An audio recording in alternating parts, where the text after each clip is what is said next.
দর্শক, আজ আপনাদের দেখাবো ব্লাউজ থেকে কিভাবে মাপ নিতে হয়।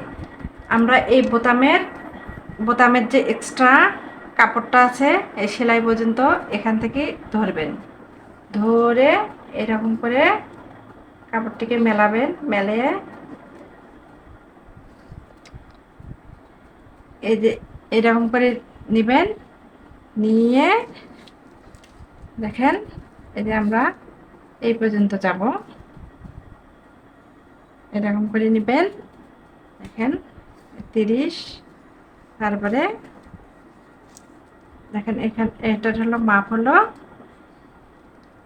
39.5, 39.5 চেয়ে আমাদেরকে 1.5 ইঞ্চি 2 ইঞ্চি কম নিতে হবে ব্লাউজের মাপ। যেহেতু আমার ব্লাউজের মাপ আছে হলো 39.5 ইঞ্চি, আমরা নেব 38 ইঞ্চি। 38 ইঞ্চি ইয়ে করে আপনি ব্লাউজটি কাটিং করবেন সেলাই মার্জিনের কাপড় ছাড়া। ধরেন এই যে 38-এর অর্ধেক 19-এর অর্ধেক এই 9.5 ইঞ্চি।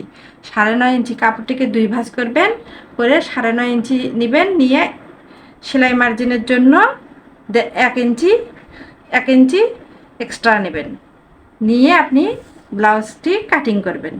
এইভাবে ব্লাউজ কাটিং করবেন, আপনাদের বডি কখনো ছোট হবে না।